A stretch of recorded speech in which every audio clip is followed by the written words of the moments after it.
Le gouvernement fédéral du Nigeria serait en pourparlers avec une faction du groupe islamiste Boko Haram en vue d'obtenir la relaxation de 83 autres jeunes filles de Chibok.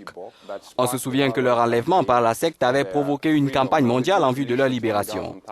Jeudi passé, le groupe a libéré 21 filles, soit le plus grand nombre de lycéennes franchi depuis le début des négociations. Il faut ajouter que le ministre de l'Information nigérian a démenti des rumeurs faisant état de libération de ces filles en échange de prisonniers de Boko Haram retenus par le gouvernement. Et puis ces négociations interviennent alors que Boko Haram ne s'avoue pas vaincu sur le terrain. La faction de l'organisation qui a prêté allégeance à l'État islamique a affirmé hier avoir tué 20 soldats nigérians et nigériens au cours d'une attaque menée la veille, dimanche donc, dans la ville de Gashgar, située dans l'État de Borno, dans le nord-est du pays. L'État de Borno dans lequel se trouve également la ville de Chibok, d'où sont originaires les lycéennes enlevées en avril 2014. Pour mieux comprendre les enjeux de ces négociations et ceux qui pourraient en ressortir, nous allons parler ce matin à notre expert attitré sur la question. Il s'agit de Martine Ewi de l'Institute of Security Studies. Bonjour Martine et merci encore d'intervenir sur le Morning Call. Alors dites-nous, il s'agit du deuxième round de négociations pour la libération des écolières de Chibok. Le gouvernement parle cette fois de 83 filles qui pourraient être libérées. Qu'est-ce qui se passe exactement selon vous à huis clos entre le gouvernement et le leadership de Boko Haram?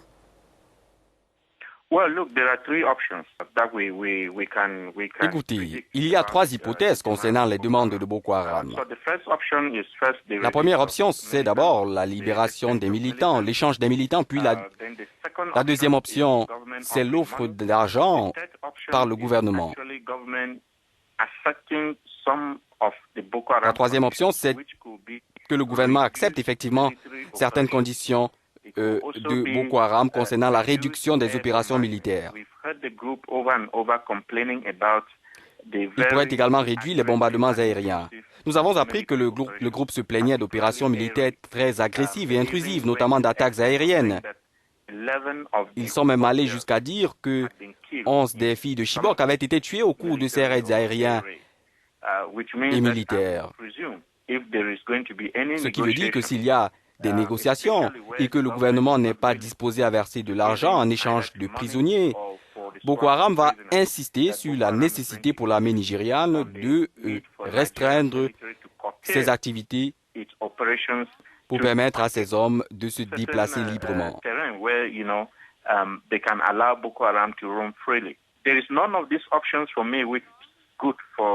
Aucune de ces hypothèses n'est intéressante dans la lutte contre Boko Haram. Mais du point de vue moral, si cela permet la libération des filles, c'est tout à fait une bonne nouvelle. Mais négocier avec le groupe suppose aussi de faire certaines concessions, faire des choses qui en fait sont contraires à l'esprit de la lutte contre le groupe. Martin, on sait désormais que Boko Haram ne constitue plus une entité unique. Le groupe est divisé en factions avec des leaders rivaux, dont Aboubakar Shekau d'un côté et Abou Mossab El-Barnaoui de l'autre. Le gouvernement nigérien pense que les filles sont détenues par la faction de Shekau, mais est-ce qu'on est sûr de cela? Et puis comment est-ce que le gouvernement peut parvenir à gérer ce nouveau schisme au sein du groupe islamiste?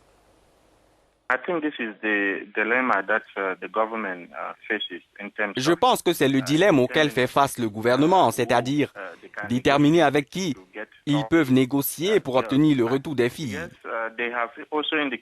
Effectivement, ils ont indiqué que c'est un autre commandant qui retient les 83 filles et que ce commandant est prêt à négocier. Mais on ne sait pas si ce commandant est du camp d'Al-Barnaoui ou du camp Shekau. J'ai pu comprendre que ce commandant est aussi du camp Shekau et qu'il s'est dit prêt à libérer les 83 filles si le gouvernement nigérian pouvait se soumettre à ses requêtes.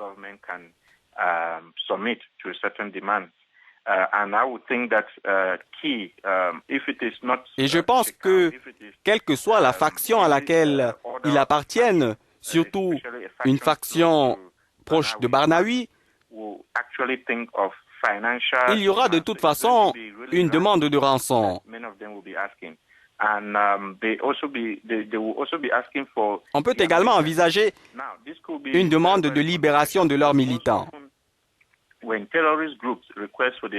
Maintenant, Cela pourrait créer une controverse, parce que ces combattants libérés sont souvent plus dangereux qu'avant leur entrée au cachot. Et le gouvernement aurait à résoudre ce problème.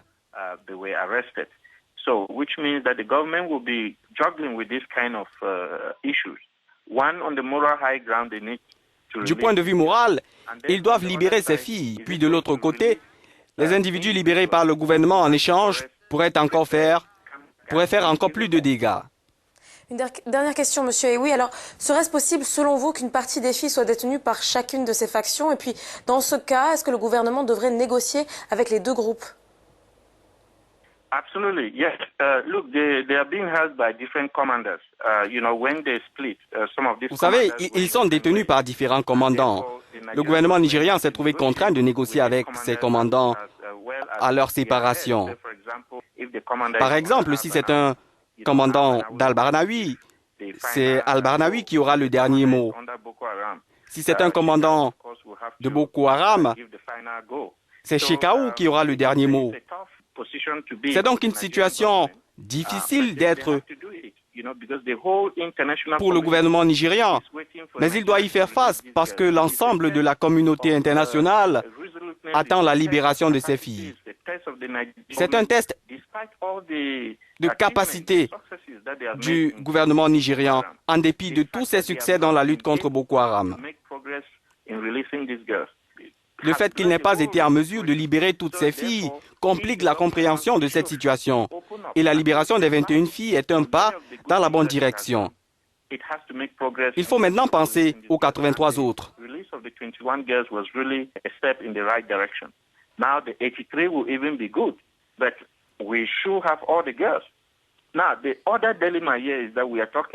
L'autre dilemme, c'est que nous parlons de 276 filles, mais Boko Haram a enlevé plus de 2000 filles.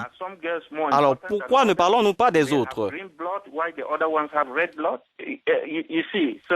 Certaines sont-elles plus importantes que d'autres? Ont-elles du sang vert alors que les autres ont du sang rouge?